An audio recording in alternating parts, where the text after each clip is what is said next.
રાજકોટમાં શાળામાં ફીના નામે ઉઘાડી લૂંટ થતી હોવાનું હવે અહીંના વાલીઓ આક્રોશ વ્યક્ત કરી રહ્યા છે। અહીંની એસએનકે શાળામાં અગાઉ થયેલ ફી વધારા મુદ્દે વાલીઓ દ્વારા આવેદનપત્ર પાઠવી રજૂઆત કરવામાં આવી હતી અને આજે આ રજૂઆત અંગેનો જવાબ મેળવવા માટે વાલીઓ મોટી સંખ્યામાં શાળાએ પહોંચ્યા હતા। વાલીઓએ ફી વધારો બંધ કરો, સંચાલકોની મનમાની નહીં ચાલે, શિક્ષણને વેપાર બનાવવાનું બંધ કરો જેવા સૂત્રોચ્ચાર કર્યા હતા અને રામધૂન બોલાવી હતી। વાલીઓ દ્વારા ઉગ્ર વિરોધ દર્શાવવામાં આવ્યો હતો।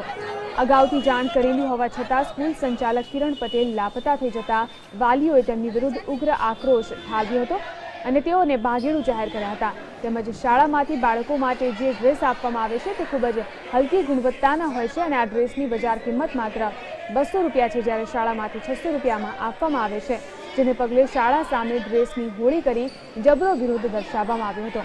એસએનકે શાળાના વાલીઓએ જણાવ્યું હતું કે ચાલુ વર્ષે એસએનકે શાળાએ 12 થી 30,000 સુધીનો ફી વધારો કર્યો છે, જે કોઈ પણ વાલીને પરવડે તેમ નથી। તેમજ વિદ્યાર્થીઓને યુનિફોર્મ સ્કૂલમાંથી જ લેવાનું દબાણ કરવામાં આવે છે।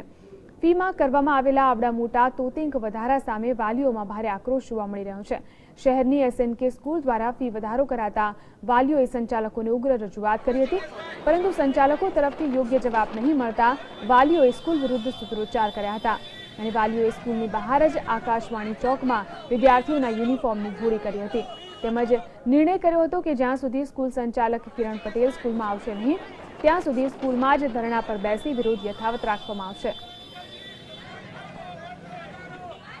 વાલીઓને બધાને મંજૂરી હોય તો તે લોકો ફીસ વધારો કરી શકે છે, પણ તેમ છતાં અમને કોઈ પેરેન્ટ્સને ફીસ વધારા માટે થઈને કોઈને કંઈ જાણ કરેલી નથી અને એમને 10% થી 15% દર વર્ષે ફીસ વધારો કરવામાં આવે છે, જે હવે અમારા પેરેન્ટ્સને અસહ્ય છે। આજે અમે વિરોધ કર્યો કે અઠવાડિયા પહેલાં અમે અહીંયા કિરણ પટેલને અને મેનેજમેન્ટને અમે આવેદનપત્ર દીધેલું કે જેમ કે સ્કૂલનો ફીસ વધારો, કપડાના વેચાણનો નફાખોરી કે જે મેનેજમેન્ટના અમુક જે ખરાબ વર્તન છે તે બાબતે અમે બધા એના આવેદનપત્ર દીધેલો, તેનો જવાબ લેવા માટે અત્યારે હાજર થયેલ છીએ। હા, મેનેજમેન્ટને અમે મળ્યા, પણ મેનેજમેન્ટ કોઈ ઓથોરિટી અત્યારે કોઈ હાજર નથી કે જે આપણને સંતોષકારક જવાબ આપી શકે।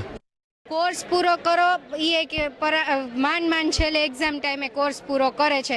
એ લોકો કલ્ચરલમાં બીજા બધા ડેવલપમેન્ટમાં એ લોકો એકદમ પાર્ટિસિપેટ થાય છે ને કરે છે, પણ એ લોકોએ સામું એ પણ કરવું જોઈએ કે ચાઇલ્ડનું એજ્યુકેશન જે છે એ પણ એટલું એ લોકોએ સ્ટ્રોંગ કરવું જોઈએ। એમ આટલો બધો કે છે 10 થી 12% વધારો, એની બદલે આટલો બધો ફી વધારો થાય છે, તો એ શેના માટે થાય છે? ક્યાં એ બધા પૈસા વપરાય છે?